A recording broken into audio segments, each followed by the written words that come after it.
Imagine um corpo humano morto há séculos, e ainda assim, sem cheiro, sem podridão, sem decomposição. Nenhum embalsamamento, nenhum truque, apenas carne preservada como se o tempo tivesse congelado. É um mistério que desafia a ciência, provoca céticos e reforça a fé dos que creem no sobrenatural. Neste vídeo, você vai conhecer 4 santos cujos corpos permanecem incorruptos. Um fenômeno real que a medicina não consegue explicar, mas que a fé aponta como sinal divino. Prepare-se para se surpreender, porque o que você verá aqui vai mudar a forma como você entende o que é milagre. Se esse tipo de conteúdo mexe com sua fé e sua curiosidade, já deixe o seu like, se inscreva no canal e comente. Você acredita que Deus pode realmente preservar um corpo como testemunho de santidade? Santa Maria de Jesus de Ágreda. Santa Maria de Jesus de Ágreda nasceu no ano de 1602, em Ágreda, uma pequena cidade ao norte da Espanha. Desde muito jovem, foi envolvida pelo fervor religioso de sua família e logo se sentiu chamada à vida consagrada.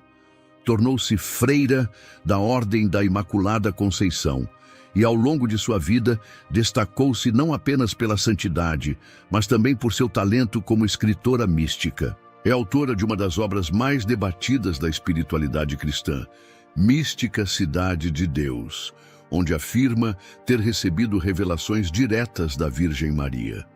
Mesmo em vida, suas visões causavam impacto e controvérsia, atraindo tanto seguidores quanto investigadores eclesiásticos. Segundo os relatos históricos, Maria de Ágreda vivia em clausura e nunca saiu fisicamente do convento. No entanto, há testemunhos do chamado fenômeno da bilocação, no qual ela teria aparecido simultaneamente em locais distantes, especialmente entre os povos indígenas do Novo México e Texas, nos Estados Unidos. Muitos desses povos afirmavam ter recebido a visita de uma dama de azul que lhes ensinava sobre Jesus Cristo. E os missionários que chegaram mais tarde confirmaram que os nativos já conheciam os fundamentos do cristianismo, mesmo sem nunca terem tido contato com padres ou freiras. O Vaticano nunca negou esse fenômeno, embora o tenha tratado com prudência.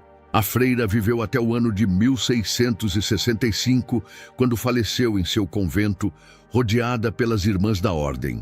Deveria ser o fim de uma história já extraordinária, mas o maior mistério ainda estava por vir. Séculos depois de sua morte, ao realizarem a abertura de sua sepultura, algo espantoso foi descoberto. O corpo de Maria de Jesus estava inteiramente preservado, sem qualquer sinal de decomposição. Não havia odor, nem deterioração visível. Detalhes como a integridade da pele, o brilho do rosto e até as vestes chamavam a atenção dos presentes. E, o mais impressionante, ela nunca passou por nenhum processo de mumificação. Desde então, seu corpo foi transferido para uma urna de vidro e permanece exposto no convento de La Concepción, onde é possível vê-lo até os dias de hoje. Uma estátua foi esculpida acima de sua tumba para marcar o local de sepultamento, mas é o corpo real, logo abaixo, visível e intacto, que atrai milhares de visitantes todos os anos. Esse fenômeno desafia as leis naturais conhecidas pela medicina e continua sendo investigado por estudiosos. Muitos especialistas que já examinaram o corpo afirmam não haver explicações naturais suficientes para justificar tal preservação, sobretudo por tanto tempo.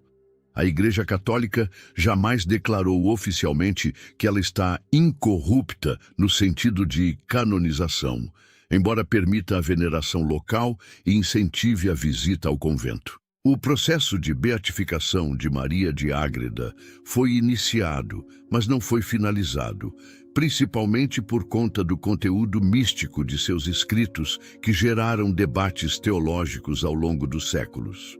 Mesmo assim, o testemunho de sua vida santa, somado à impressionante condição física de seu corpo, mantém viva a aura de santidade que a cerca. Não são poucos os que consideram sua incorruptibilidade um sinal evidente de favor divino. O fenômeno do corpo incorrupto, em seu caso, vai além da questão visual. Segundo testemunhas que estiveram próximas ao corpo, há um aroma sutil de flores exalando de sua urna, algo frequentemente descrito em casos de santidade. E mais, relatos históricos apontam que, mesmo após a exumação, nenhum inseto ou bactéria parecia afetar o cadáver. O ambiente onde está exposta também não passa por nenhum tipo de controle químico ou de temperatura que justificaria a conservação. Diante disso, a fé popular se fortalece e muitos creem que Deus conservou Maria de Jesus como testemunho da veracidade das revelações que ela transmitiu ao mundo. Ao olhar para sua urna transparente, é impossível não se perguntar: como um corpo do século XVII pode permanecer em tal estado? A ausência total de embalsamamento, combinada com a integridade física do corpo, aponta para algo que escapa às categorias da ciência. Para muitos fiéis, não se trata apenas de um corpo preservado, mas de um sinal visível de santidade. E quando consideramos que ela não foi a única, que há outros casos igualmente impactantes, o mistério só aumenta. Um deles seria descoberto muitos anos depois, no interior da França, envolvendo uma jovem camponesa que também viveu experiências sobrenaturais, Santa Bernadette Soubirous. Santa Bernadette Soubirous nasceu em 1844, na pequena cidade de Lourdes, na França. De origem humilde, era filha de um moleiro e desde cedo enfrentou dificuldades financeiras e problemas de saúde. Aos 14 anos, enquanto colhia lenha com a irmã e uma amiga, viveu um dos episódios mais famosos da história do catolicismo. Ela teve uma visão da Virgem Maria numa gruta chamada Massabielle. A senhora, vestida de branco com faixa azul, apareceu para ela diversas vezes, chamando a oração, a penitência e revelando que era a Imaculada Conceição. O impacto dessas aparições se espalhou rapidamente pela Europa, atraindo milhares de peregrinos à gruta. Ao todo foram 18 aparições registradas entre fevereiro e julho de 1858. Bernadette afirmava que Maria lhe ensinava orações, fazia promessas e pedia que se construísse uma capela naquele local. Num desses encontros, Maria indicou um ponto da gruta e pediu que Bernadette escavasse. Dali brotou uma fonte que desde então jamais deixou de jorrar água, a famosa fonte de Lourdes, conhecida mundialmente por suas curas e milagres. A jovem nunca buscou fama, pelo contrário, resistiu à atenção e às pressões, até que anos depois decidiu entrar para a vida religiosa em um convento da cidade de Nevers. Aos 22 anos, ela se tornou religiosa da Congregação das Irmãs da Caridade. Mesmo isolada do frenesi de Lourdes, Bernadette viveu sua vocação com humildade, serviço e contínuas provações físicas. Sofria de asma, tuberculose e dores constantes, mas nunca se queixava. Seus superiores registravam a paciência e o espírito de obediência com que ela suportava as enfermidades. Faleceu em 1879, com apenas 35 anos de idade. Seu último suspiro foi sereno, e as irmãs relataram que seu rosto parecia luminoso, como se sorrisse. Seu túmulo foi selado no convento de Nevers, onde ela havia passado os últimos anos. 30 anos depois de sua morte, em 1909, a Igreja autorizou a exumação de seu corpo como parte do processo de beatificação. O que os médicos e religiosas presenciaram causou espanto. O corpo de Bernadette estava em perfeito estado. A pele, os músculos, os olhos, tudo preservado. Não havia odor, nem sinais de deterioração natural. Foi registrado em ata, por profissionais da medicina, que o corpo não apresentava sinais de decomposição, permanecendo maleável e com todos os órgãos intactos. Aquilo contrariava todo o conhecimento biológico sobre o processo pós-morte. Em 1919, uma nova exumação foi feita e os resultados foram os mesmos. Nenhuma mudança significativa. E, em 1925, uma terceira análise confirmou a conservação surpreendente. Diante disso, a decisão foi tomada. O corpo de Bernadette seria colocado numa urna de vidro, exposto na capela do convento. Como parte do processo de beatificação, o rosto e as mãos foram recobertos por uma fina camada de cera, para evitar o impacto visual do tempo sobre a pele, mas todo o restante do corpo permaneceu original. Até hoje, milhões de fiéis visitam esse local em Nevers, na França. É impossível para a medicina moderna oferecer uma explicação razoável. O túmulo onde ela foi enterrada não tinha qualquer tratamento químico especial, e o caixão era simples. Nenhum processo de embalsamamento foi realizado. Os especialistas que participaram das exumações deixaram relatórios claros, reconhecendo que aquilo ultrapassava os limites do que a ciência poderia explicar. Isso gerou debates, inclusive entre médicos agnósticos, que, embora evitassem usar a palavra milagre, reconheciam que havia ali algo extraordinário. E a fé do povo, como sempre, reconheceu no fenômeno um sinal da santidade daquela jovem. Bernadette foi canonizada em 1933 e Lourdes se tornou um dos maiores centros de peregrinação do mundo cristão. A fonte descoberta por ela continua ativa e milhares de testemunhos de cura são registrados a cada ano. Mas para muitos, o maior sinal visível da ação divina está na própria Bernadette. Naquela urna silenciosa onde jaz um corpo que deveria ter virado pó há mais de um século. E ainda assim está lá, intacto. Seria ela uma exceção? Ou haveria outros santos com o mesmo sinal? A próxima história revela um sacerdote cujos dons místicos em vida já ultrapassavam os limites do natural. São Padre Pio. São Padre Pio nasceu em 1887, na pequena cidade de Pietrelcina, sul da Itália, numa família profundamente católica e de origem humilde. Seu nome de batismo era Francesco Forgione e desde criança demonstrava grande sensibilidade espiritual. Costumava ter visões celestiais e também ataques do que dizia serem demônios. Aos 15 anos, ingressou na Ordem dos Frades Menores Capuchinhos, assumindo o nome de Pio. Seu desejo de seguir a Cristo era tão intenso que suportava enfermidades severas, jejuns rigorosos e longos períodos de oração. Desde o início de sua formação religiosa, sua vida começou a ser marcada por fenômenos que desafiavam a lógica.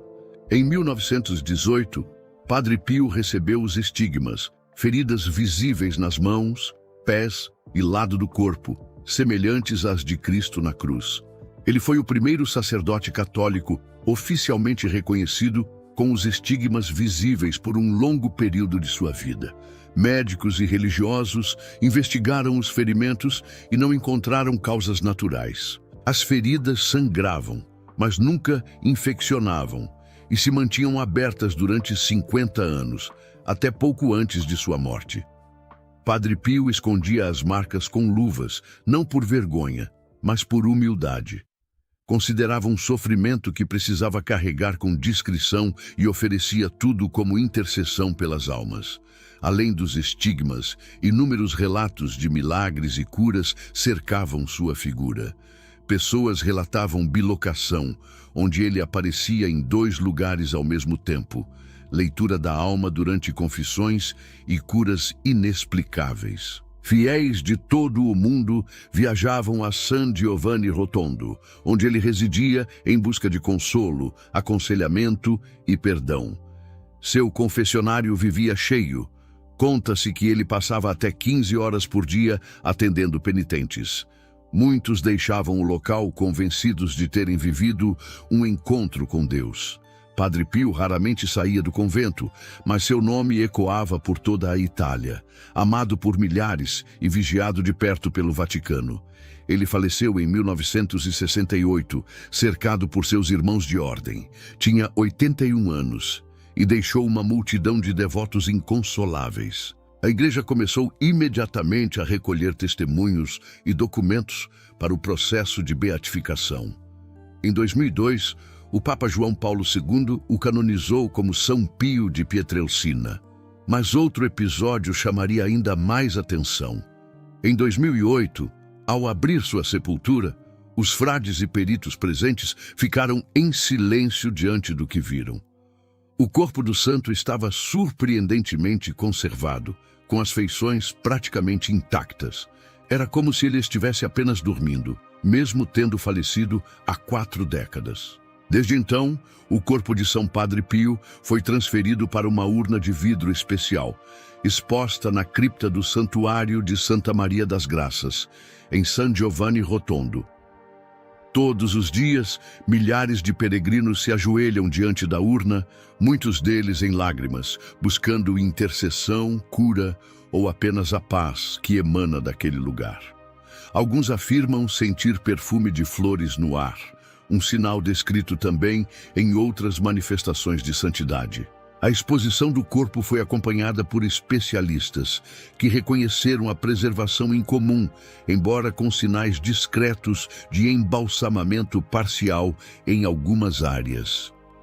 A devoção a Padre Pio não se limita à Itália. Seu nome tornou-se conhecido mundialmente, especialmente por sua vida marcada pela dor, humildade e dons sobrenaturais. Seu corpo incorrupto, conservado mesmo após décadas, é considerado por muitos como mais um sinal do poder de Deus sobre os corpos de seus escolhidos. Não é apenas um símbolo da fé, mas uma presença física e concreta de um homem que dedicou sua vida a Deus com total entrega. Ainda assim, ele não foi o primeiro nem o último. Outro corpo incorrupto, ainda mais antigo, chama a atenção por ter desafiado até mesmo as armas romanas e por um dom inesperado, o dom da música. Santa Cecília. A história de Santa Cecília nos leva aos primeiros séculos do cristianismo, num tempo de perseguições e martírios. Embora os detalhes sobre sua vida sejam escassos, acredita-se que ela tenha vivido entre os anos 166 e 180 d.C., durante o império de Marco Aurélio. Nascida em uma família nobre de Roma, Cecília teria sido criada em meio ao luxo, mas desde cedo consagrou sua pureza a Deus. Segundo as tradições antigas, ela fez um voto de castidade ainda jovem, mesmo sendo prometida em casamento a um homem chamado Valeriano. Sua fé já era firme quando os cristãos eram caçados como criminosos. Cecília manteve-se fiel a Cristo, mesmo após o casamento. A tradição conta que, na noite de núpcias, ela revelou ao marido que havia feito voto de virgindade e que um anjo a protegia. Valeriano, inicialmente perplexo, acabou se convertendo ao cristianismo e passou a ajudar os necessitados junto com o irmão Tibúrcio. Isso, no entanto, atraiu a atenção das autoridades romanas. Os 3 foram presos, torturados e condenados à morte por sua fé. Valeriano e Tibúrcio foram executados primeiro. Cecília, por sua vez, enfrentaria um destino mais cruel e surpreendente, um martírio que atravessaria os séculos. Os relatos dizem que Cecília foi trancada em um cômodo aquecido com vapor, com o objetivo de matá-la por sufocamento, mas ela sobreviveu sem ferimentos e sem sinais de sofrimento. Como o método falhou, o carrasco recebeu ordens para decapitá-la. Foram desferidos 3 golpes no pescoço, mas a cabeça não se separou do corpo. Ela permaneceu viva, sangrando por mais 3 dias, tempo durante o qual, segundo testemunhos da época, continuava cantando louvores a Deus. Por isso, a jovem mártir foi reconhecida como a padroeira dos músicos, não por tocar instrumentos, mas por transformar sua dor em um hino sagrado. Após sua morte, seu corpo foi enterrado pelos cristãos em local secreto, como era comum na época das perseguições. Ficou perdido por séculos, até que no ano 817, durante escavações nas catacumbas romanas, o corpo de uma mulher foi encontrado em perfeito estado de conservação. Era Cecília. Seu corpo estava intacto, na mesma posição descrita pelos primeiros cristãos, deitada de lado, com a cabeça inclinada e os dedos das mãos sinalizando a Trindade. O Papa Pascoal I ordenou que seus restos fossem levados para uma basílica construída em sua homenagem no bairro de Trastevere, em Roma. Mais de 7 séculos depois, em 1599, Santa Cecília foi novamente exumada. Os que estavam presentes ficaram atônitos. O corpo permanecia incorrupto, exatamente como havia sido encontrado no século IX. O escultor Stefano Maderno foi chamado para registrar o fenômeno, criando uma escultura fiel à posição em que o corpo estava. A obra de mármore permanece até hoje sobre a tumba da santa, em uma cripta da Basílica de Santa Cecília, sendo considerada uma das mais belas representações do martírio cristão. E ali, sob a pedra, ainda repousa o corpo da jovem, que nem o tempo conseguiu destruir. Santa Cecília foi uma das santas mais veneradas da Idade Média. Sua história atravessou gerações, inspirou músicos, artistas e devotos. Hoje, ao visitar sua basílica, muitos se comovem não apenas pela arte, mas pelo mistério que envolve seu corpo incorrupto. Como poderia uma jovem morta no século II permanecer tão preservada, mesmo depois de séculos, em túmulos subterrâneos, sem qualquer técnica de conservação? A ciência pouco pode dizer, mas a fé cristã responde com reverência. Ela foi escolhida, separada e preservada como testemunho vivo de sua fidelidade até a morte. A história de Santa Cecília fecha um ciclo impressionante de corpos que desafiam a decomposição, mas não encerra o mistério. Segundo registros da Igreja Católica, já foram catalogados mais de 2.000 casos de santos incorruptos ao redor do mundo. Alguns são ocultos, outros estão expostos ao público, como Cecília, Bernadette, Padre Pio e Maria de Ágreda. Seriam esses corpos uma exceção ou o prenúncio de algo maior? A verdade é que cada urna de vidro, cada túmulo preservado, levanta mais perguntas do que respostas. E agora, com tudo isso em mente, a pergunta se volta para você. Depois de tudo o que você viu, ainda acha que o corpo humano é apenas carne e osso? Como explicar corpos que não se desfazem, mesmo após séculos sob a terra? E mais ainda, como ignorar os testemunhos que cercam esses santos, repletos de fé, milagres e sinais visíveis de uma força maior? O que esses corpos estão nos dizendo? Ou melhor, nos gritando. Talvez Deus ainda fale conosco através do silêncio dos túmulos que não se abrem à morte. Talvez seja o momento de você se perguntar: até onde vai a sua fé? Você acredita que um corpo pode ser preservado por causa da santidade de uma vida? Ou acha que tudo isso é só coincidência e acaso? Que tipo de marca sua vida deixaria hoje se ela terminasse agora? O que há em você que permanece incorruptível, mesmo diante do tempo, da dor ou da dúvida? Se essas perguntas incomodam, é porque você está começando a acordar para um novo nível de entendimento. Se este vídeo te impactou de alguma forma, deixe seu comentário. Escreva aqui embaixo qual desses casos mais mexeu com a sua fé. E se você quer continuar mergulhando em histórias que desafiam a lógica e revelam o poder de Deus, se inscreva agora no canal e ative o sininho. Ainda temos muito a descobrir. E a próxima história pode ser ainda mais surpreendente.